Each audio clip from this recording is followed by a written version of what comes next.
The challenges for businesses involved in transportation fall into a few key areas, and these are particularly acute for the travel market.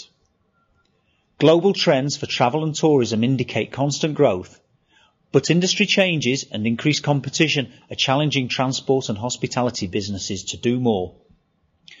Today's customers are looking for a more complete and safer service across the entire travel chain, but online purchasing channels have provided them with bargaining power that can reduce the premium that they're willing to pay for that service.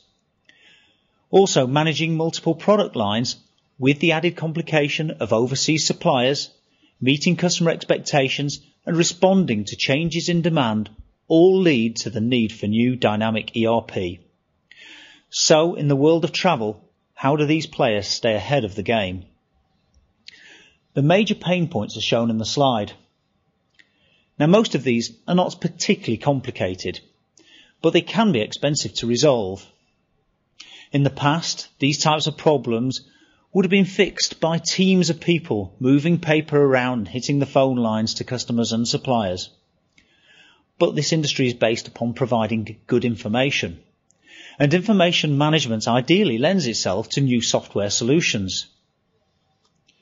In the post-ERP world, automated systems manage everything that comply to a norm. It's the exceptions that need personal intervention. Many travel plans conform exactly to the original booking plan, and customer satisfaction has now moved on to how these problems are managed as and when they arise. The financial pain areas that can be fixed are reduced staffing costs. Human beings are expensive, so throwing people at long-term problems just isn't profitable. Rebates and penalties.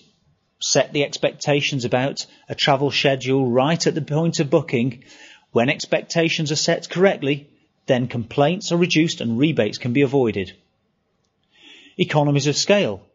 Good ERP systems allow growth, and increased business volume delivers better pricing from suppliers and helps to protect long-term growth and profitability. For this vertical, we could highlight many areas of benefit, including customer satisfaction or retention rate, reduced rebates, reduced supplier management costs. But we're going to focus only on time and labour saving. Travel businesses with old systems use hundreds of people to manage bookings, enquiries, cash payments, paperwork, in resorts, everywhere.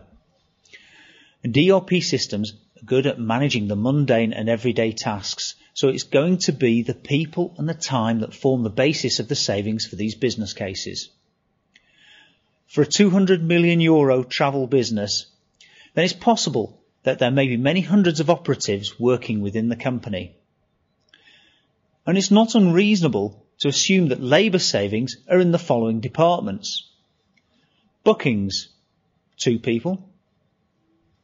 Rebates, maybe 1 person.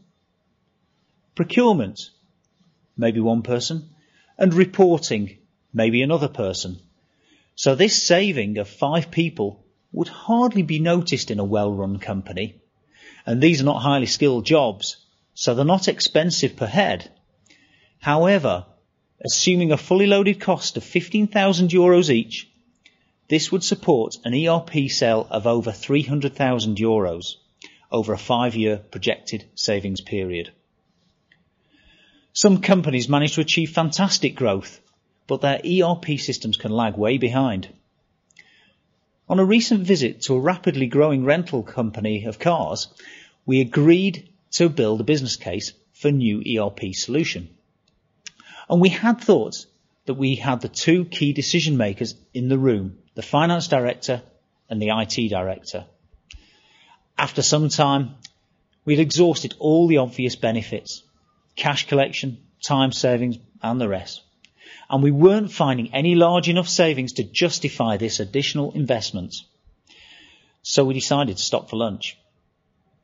The operations director then joined us for lunch and casually asked, "How's it going? We all know we need new systems." After a pause, he then said, "On a new unified ERP system, will it track all the mileages of the vehicles that we have?" "Of course," we replied. "Why do you ask?" Well, I need to get the vehicle serviced at proper intervals rather than overrunning the mileage and thus incurring penalties. What penalties, his colleagues asked. Oh, the €165,000 per annum from the suppliers who charge penalties if we don't service the vehicles properly. We wouldn't pay that if we had accurate mileages.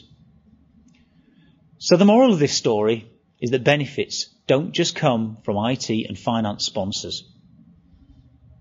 To finish, here is a reminder of the key financial benefits for transportation.